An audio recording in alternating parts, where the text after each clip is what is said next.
Hello, everyone. This is Martin Willis with the Antique Auction Forum, and welcome to episode number 114 with Caroline Ashleigh.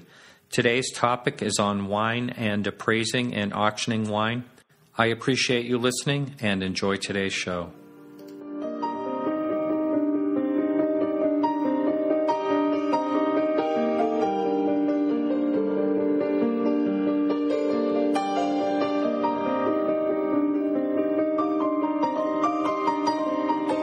This podcast is sponsored by WorthPoint. Find out what your antiques are worth at worthpoint.com.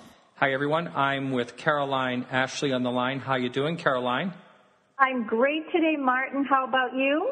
Good. And we have a mutual friend, Eric Bradley, antiques trader, that got us hooked up together. Actually, we've been trying to connect for over a year. Is that right?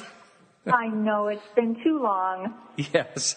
Well, here we are, and I think we both have mutual respect for Eric. He's such a wonderful person in the trade, and I just think he helps grow the business.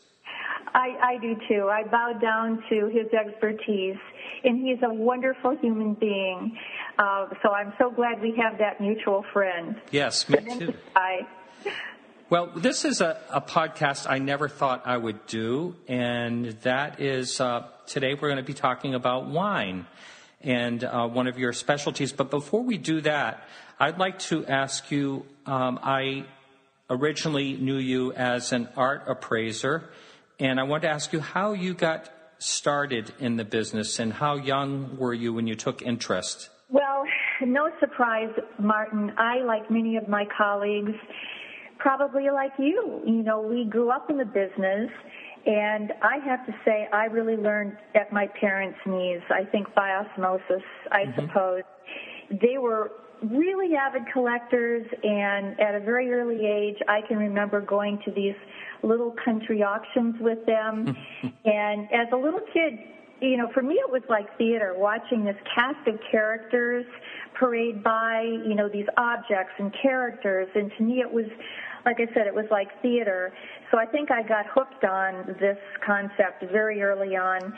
And then, and I'm talking 5 or 6 years old, so, quantum leap forward, and I became a college student. And then by that time, my parents had retired, and they bought this old church, and they called it Noah's Ark. And when they were visiting me in college, and I was on the East Coast, they would always collect antiques. So they had a large supply to stock Noah's Ark with, and I worked there in the summertime. And so I think that kind of put me in good stead for my future career, as an art and antique appraiser, which, as you know, I have done for a number of years and been on Antiques Roadshow and now on HGTV. But that's where it all began. That was all through college, and then I was at that time getting my fine art and education degree, and then subsequent to that got the advanced certification from NYU in fine and decorative arts, and received appraisal certification from the Appraisers Association of America and the Appraisal Foundation in Washington, D.C. But I think I was one of the lucky ones in that I knew from an early age what I really wanted to do and what my, how I got my juices flowing, so to speak, and it's served me well, I think, through all these years. So that's how it kind of all began, Martin. Yeah, that's great. And I've heard your name for many years, and I was pretty excited when you said that you would record a podcast with me and for our listeners. And so let's roll right into wine. And the first question I have for you is, what sparked your interest in wine to learn how to appraise it?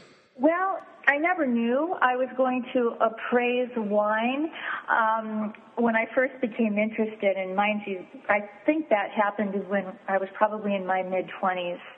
I worked at a 5-star French restaurant, and one of my summer jobs, and I think it was there that I acquired a taste for wine, and I was certainly exposed to a lot of great wines, and couldn't always afford to drink them unless someone was buying them for me. But I then attended cooking classes in France and got to tour some of the vineyards there. Wow. And I think I've been somewhat of a grape nut ever since. But that's where it all began. And then, I got involved in appraising on the art level and antique level, and worked at auction houses and so forth, created my own business. But then it became apparent to me at some point in time that there were really very few wine appraisers in the country. Now, I guess I have to qualify that. There are a lot of qualified wine appraisers and sommeliers all over the country, but very interestingly, I think it's a little-known fact that there aren't a lot of certified wine appraisers, and by that I mean individuals who are recognized by professional appraisal organizations who follow USPAP, the Uniform Standards of Professional Appraisal Practice. Those are almost non-existent. So I saw a need there, and I already had an interest, as you know, so I started taking courses and became one of those people who was able to appraise wine and do it for the IRS, for insurance purposes. We do our wine appraisals a lot like we do appraisals for any other type of personal property. So basically that means, we do it for divorce or equitable distribution, for insurance purposes, investment, estate purposes, damage and loss. So basically, we do wine appraisals for the very same reasons or purposes that we do all other personal property appraisals. I see. Now, what should a competent wine appraiser be able to do? Well, I think that it's a twofold answer. Basically, there's two parts of an appraisal, as you know. There's that on-site portion, the intake portion, and then there's the research portion. But as it pertains to appraisers of wine, I think they should be able to, number one, obviously assess the environment. That's very important in a wine appraisal. You have to also be able to interpret the data on a wine label. You have to know how to read it and what it's telling you. It's very important to recognize fakes if they exist, and then also, of course, recognize any condition issues which can affect value. That's the intake, or the first part of the appraisal, the on-site part. But the research part, I think basically they should be able to accurately assess available comparables in the marketplace and interpret those comparables, the markets. And I think, just to sum it up, the appraiser should be able to observe the environment, record the fakes, and discuss how they arrived at their reported data. Basically, being able to say how they established their value conclusions in the marketplace. Mm-hmm. Now, how I talk about fakes an awful lot in this podcast, and I haven't heard any complaints so far, but how can you tell a wine is a fake if they're really good at label reproduction and a similar bottle? How can you tell it's a fake without opening it? What a great question. It's very difficult. It's a very big challenge because, of course, these people are very, very good at it. And have been doing it for a very long time, interestingly, but it's getting more prevalent. Fraudulent wine and labels are becoming a real problem and have surfaced all over the wine market. And sometimes the only way you can identify them is with a black light, and that's why when you go in to do an appraisal in a cellar, you always want to take one.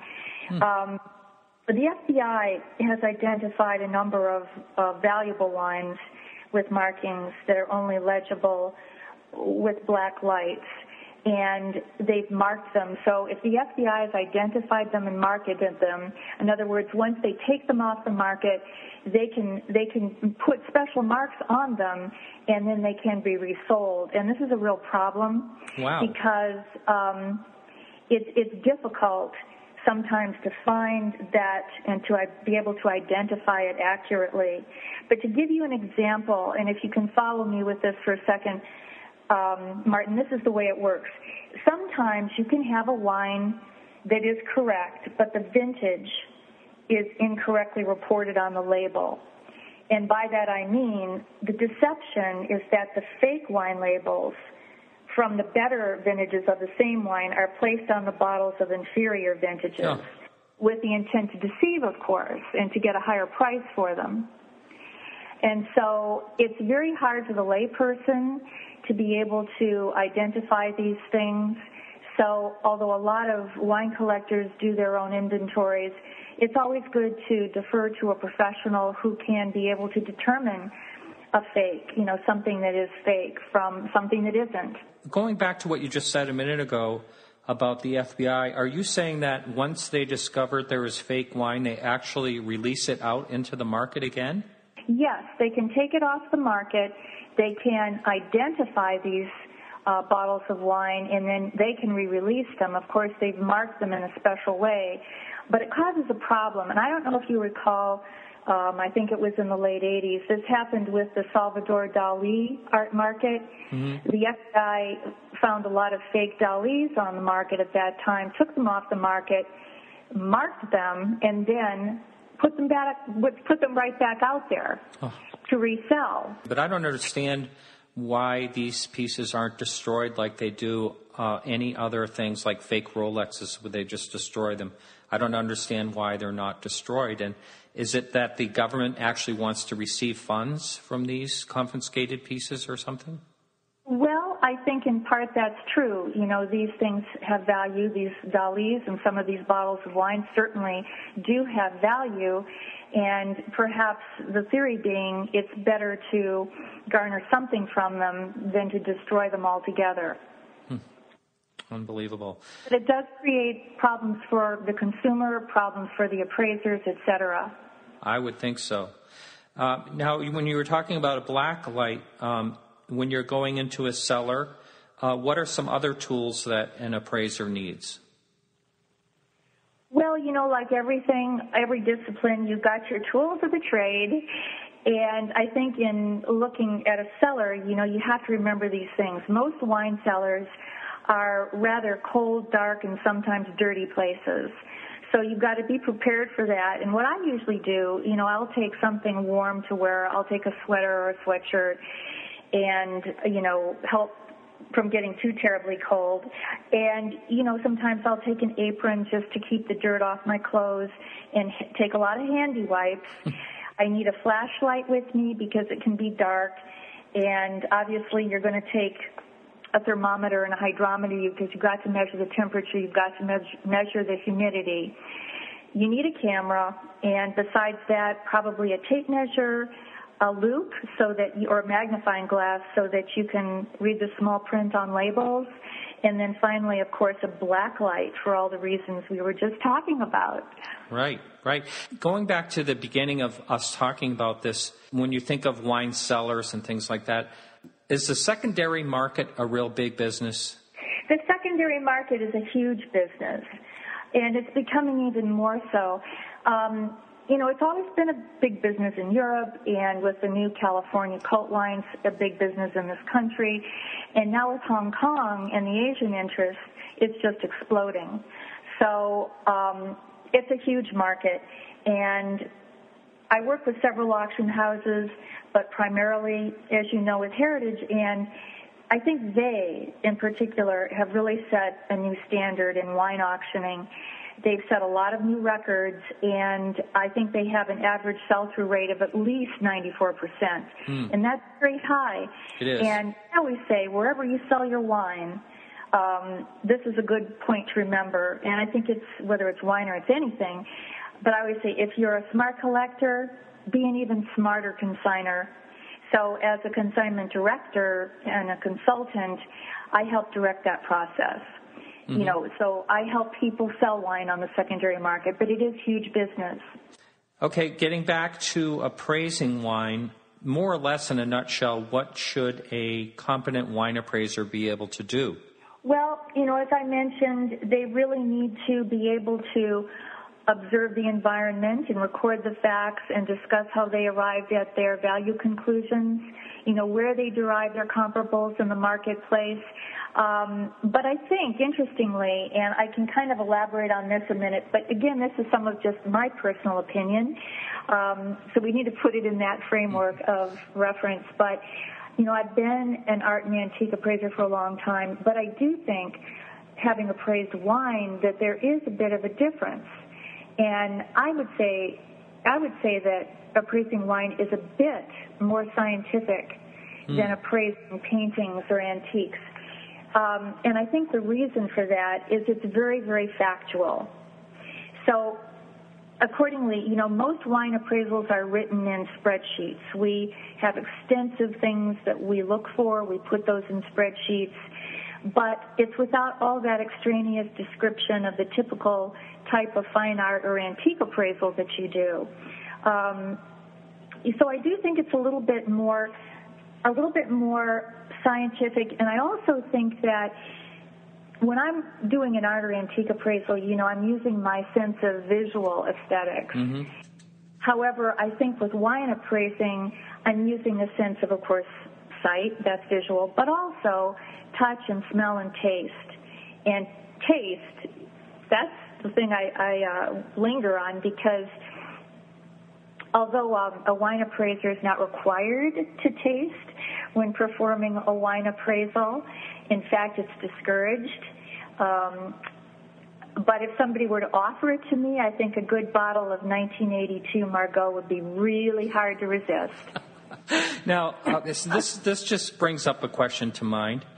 So if you're doing a wine appraisal and there are several the same vintage, now pardon my layman terms, but in a rack in a cellar, and you want to make sure that it is a good vintage, do you actually test one of the bottles? Well, according to USPAP regulations, you're really not allowed to do that. You're not supposed to drink on the job.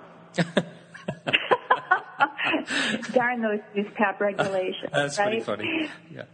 But off the record, when you're not appraising, if you're with your client and you're in the wine cellar and you finished your wine appraising job and you take your wine appraisal hat off and you become, in a social situation, then of course you can taste it. I think did I answer your question? I'm not sure. Yeah, well, the question was based on whether to make sure the vintage was actually what it is supposed to be. Like to say if there's a large collection of one vintage. What I'm trying to understand is if you're appraising wine, are all the facts available from the label and the condition, or do you actually need to taste the wine? What a great question, Martin. I mean, I think you really zeroed in on something that is hugely important. And I'll explain in detail. When we do a wine appraisal, we look for certain things. In our spreadsheets, I'll tell you what we look for. We basically, and clients can put these in spreadsheets, but always the appraiser has to do a physical inspection and sometimes a taste inspection. We look for the vintage, and we look for, of course, the name of the wine, the location of the vineyard, any special qualities like Reserva or special labels or limited editions. You want to know who the producer was, what's the size of the bottle. I'm thinking the quantity, the condition of the bottle, and I mean whether the bottle has pop corked, a pop cork or a worn seal or a stained label. You want to see the color of the wine and, of course, the price of the wine. The one thing I forgot was something called ullage, which is spelled U-L-L-A-G-E, ullage, which is the amount of wine that's evaporated out of the bottle. Now, these are all things that we can do from a visual, physical inspection. However, where it becomes tricky is that the value of the wine greatly depends upon storage conditions over time. So the appraiser really cannot verify that the wine that she's appraising has always been optimally stored she has to assume, if she doesn't taste it, that it has been stored in a comparable condition as when it's being examined. However, the appraiser is not responsible if the wine has been incorrectly stored in the past or in the future, because those are things we cannot control. So what I'm getting to is this. After you do your physical inspection, you do your visual inspection. If you then taste the wine, if you have some reason to suspect there could be something compromised about it by observation and you taste it, the taste part of that equation is what may verify whether it's retained its value or it hasn't. I see. Mm-hmm. Well, I've sold wine in the past in California at auction, and always got these calls about people asking the condition of the cork and how the shoulders were as far as the liquid in the bottle, how high it was. Mm-hmm. What are some of the other things? What about, I've seen wine also that had like sediment in it. And mm-hmm. what about things like that? What are some other things you look for as well? Sure. And this is so important as an auctioneer for you to know, and for buyers to know. These are good questions to ask auctioneers. These are good questions to ask dealers, appraisers. The reason we pay so much attention to the cork is because the reason we want our wine to be stored on its side is that we want to keep the cork moist and wet. And the reason for that is because if the cork dries out, then the wine can evaporate from the bottle. So that's one of the reasons people are so interested in making sure that the cork is intact and it hasn't popped. Now, when people ask you about the shoulder, usually what they're asking for is, I think they really want to know if the wine has a fill below the midpoint, meaning the midpoint of the shoulder, and the shoulder is just below the neck of the bottle. And this can be a good indicator of poor storage conditions and or undrinkable wine, so that if it's evaporated, it's going to be beneath the shoulder. So that's an important question to be able to answer as well. Mm-hmm. And then I had one more question there. You asked about the cork. Oh, I think you asked about sediment. Right, sediment. One of the reasons, again, why we like to keep things stored in an environment where things are not moved around a lot, and of course we can't control that in earthquake-prone zones or areas, but it disturbs the sediment, and we want to keep the sediment as undisturbed as possible. So that's the reason why you don't want a lot of disruption with moving wine about. Sometimes, of course, collections have to be moved, and when they have to be moved, there are ways in which you can have that done so that it protects wine from as much disruption as possible. I see. Is it moved on, like to say if it's going to auction and it's being taken out of a cellar, is it moved on the same side it's been stored on and so as not to disturb the sediment? Right. It's when it travels, it's supposed to be, of course, put on its side, not straight up, but it's supposed to be on its side. It's supposed to travel in an environment where basically it's around 55 to 60 degrees. The environment, should be pretty stable, and the humidity should be pretty stable, 65 to 70%. And there are trucks that are used that keep those conditions stable. And also, just as a side, it's preferable to move wine if you have to in the fall and in the spring, so that it's not either too cold or too hot when you move it. But there are lots of things we like to keep in place so we protect the wine in transit. How about when it's being shipped from, say, if someone buys a very fine wine in Europe and they buy it in the United States, how could that possibly be shipped without any interference in that? Well, that is a science. And there are people who, insure the wine. It's basically insured in transit, so they go to very extreme measures to keep that wine protected. And, it's probably not unlike thinking about shipping something perishable like a lobster or something like that over a long distance. There's technology involved, and there's insurance policies involved to make sure that this is done correctly. Great. I have a couple of questions more about investing and things like that. But just out of interest, the thought came to me, do you happen to know what the world record for a bottle of wine is at auction?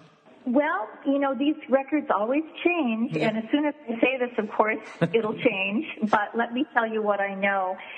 There were a couple that came up in 2011, and one is a cognac. Now, cognac is a kind of brandy, and it's distilled from wine, so it still falls within the wine category of sorts.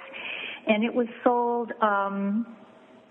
It was sold in I think it was a 153-year-old bottle that was also, interestingly, encrusted with diamonds and gold, and it's sold in Paris, and it's sold for $156,000.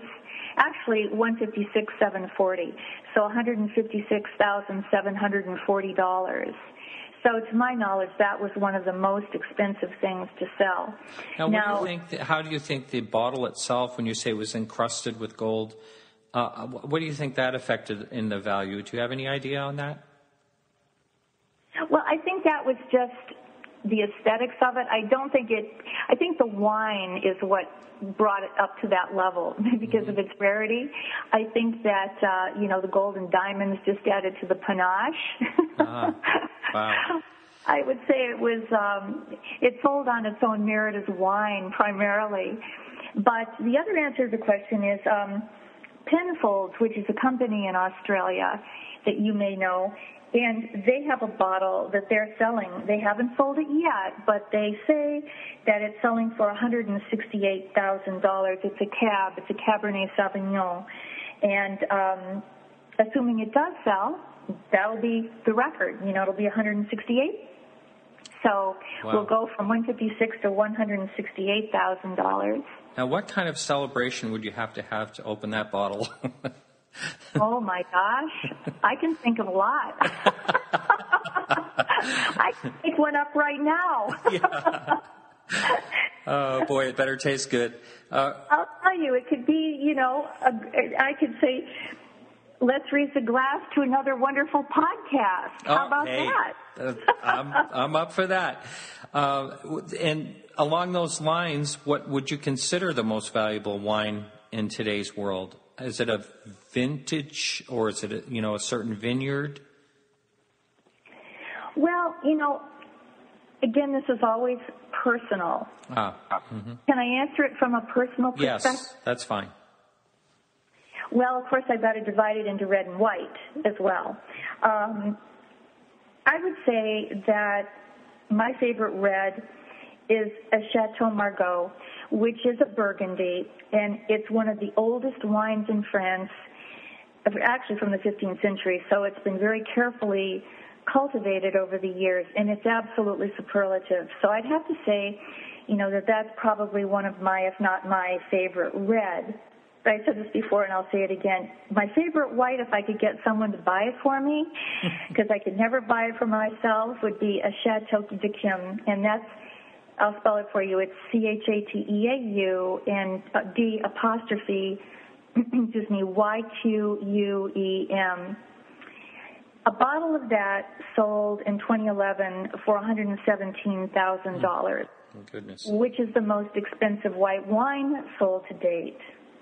But since I don't think I'm going to find anyone to pony up to buy that for me to taste time soon, I think that I could just settle for, a wonderful Montrachet from 2008 or 9, because I love that, for its rich taste and its great aroma. So those are a few of my ideas. So if you were to give advice to someone that was interested in investing in wine, and I'm assuming it's an investment. Where would they begin? Well, I always think it's good to have great advisors, but basically investing in wine, again, there's no great science to this. There's no great secret to this. It's like any other commodity. People ask me that about art all the time. They ask me that about wine all the time. But investing in wine or art is no different than investing in stock. So, if you buy the right object or the right wine at the right time, it's going to go up in value.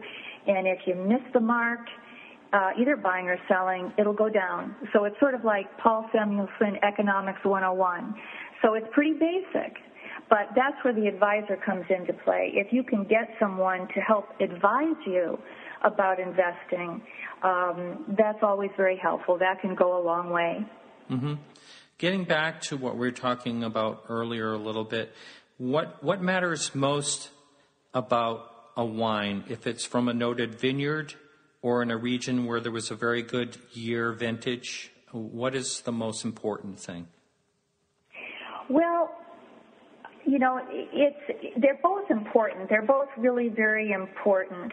And I think what you're really talking about is something that in the industry they refer to as terroir, and it's pronounced terroir.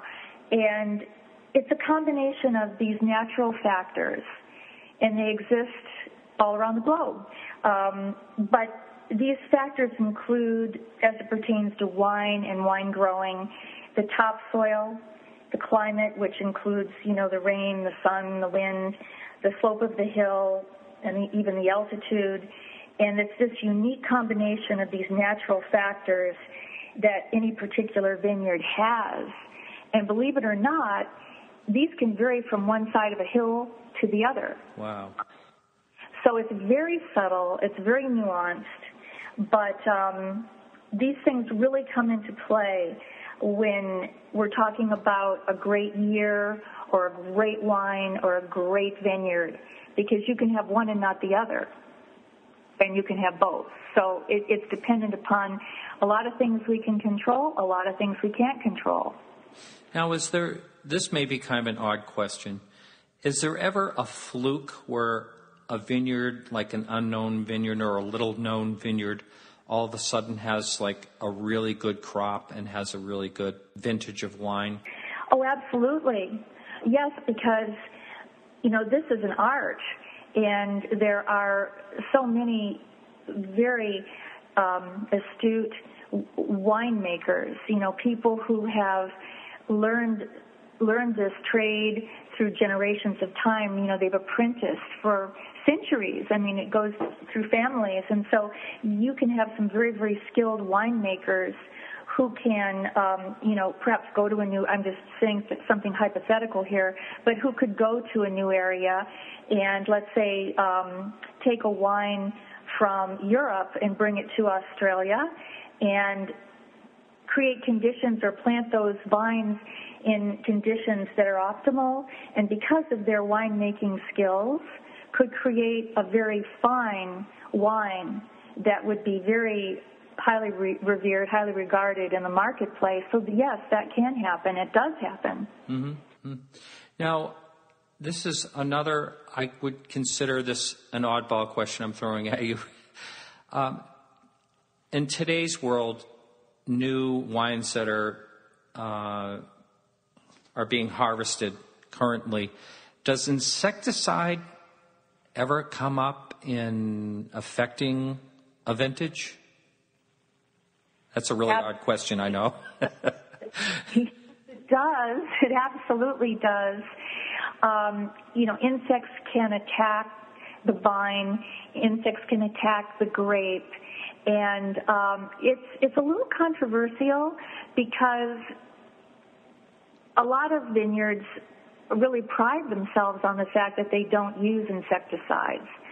And the ones that are used, of course, are supposedly all right, to use and don't cause any types of effect on the human body. However, insecticides are something that is a bit controversial, and more, I should say rather less is more. The less insecticide used, the better. But, insects are always going to be around, and they're always going to have to be dealt with in some manner or other. But it's certainly an important question and a very controversial one. Yes. A lot of times people think that things have to be old to be valuable in, say, the auction business or antique business or, alike. Are there vintages that are very recent that are valuable? Yes, there are. And an interesting note here, just as an aside, is that only a relatively small percentage of wine is old that is valuable. Now, let me explain that further. Certain types of Bordeaux and certain Rieslings have proven their ability to increase in value without deteriorating over time. So, sometimes that can go as far back as 100 years. I had an opportunity once to taste an 1870 Chateau Lafite Rothschild. But generally speaking, older is not always better. So I think there's a misconception sometimes with lay people that a wine has to be very, very old and very mature in order to be good, but that's not necessarily true. That's only for a very small percentage of wine. That's really interesting. That really improves greatly with age. There are some exceptions, and the one I just mentioned is a perfect example of an exception. Mm-hmm. Now, for someone that is more or less a novice, do you have good resources or books that you can recommend?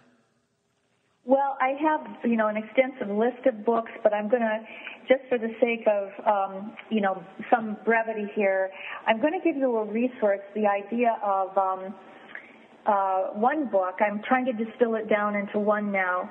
There's so much out there, but I think that an all-around good resource is, if you can believe it, a book called Wine All-in-One for Dummies.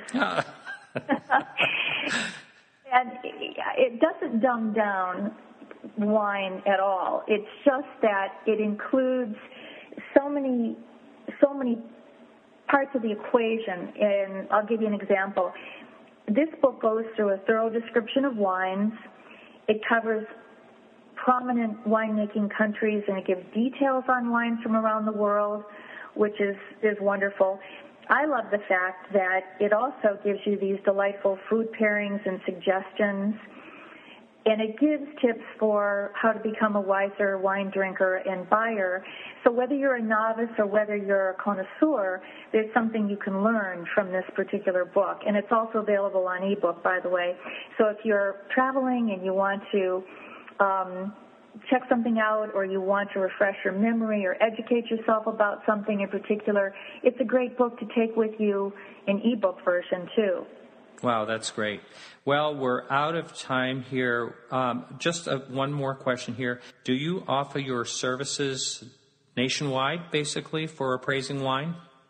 I do. I have a website, Martin, and I'm always trying to refine it, trying to put lots of great, interesting tidbits in there and blog about wonderful ideas and new things in the marketplace and auctions, by the way. But it also gives information about my services. I do make on-site appraisal and consultation services all over the United States, and I do consign wine at auction. And that's accessible at auctionyourwine.com. And email is info@auctionyourwine.com. That's all one word, auctionyourwine.com. There's great information in there that's educational as well as interesting. So whether you need my services or you just want to access a site that has good information in it, I invite people to come check it out. That's wonderful. Great. So you've been, I just learned so much about wine that I had no idea about, and I don't even drink. Well, did I wet your taste buds a little? You're making me think about it. Okay. Yeah. Well, this has been absolutely fabulous. Thank you so much for joining us today. Well, it's been a blast. And as I say, let's raise a glass to another great podcast. All right. So this is Martin Willis with Caroline Ashleigh, and we're signing off.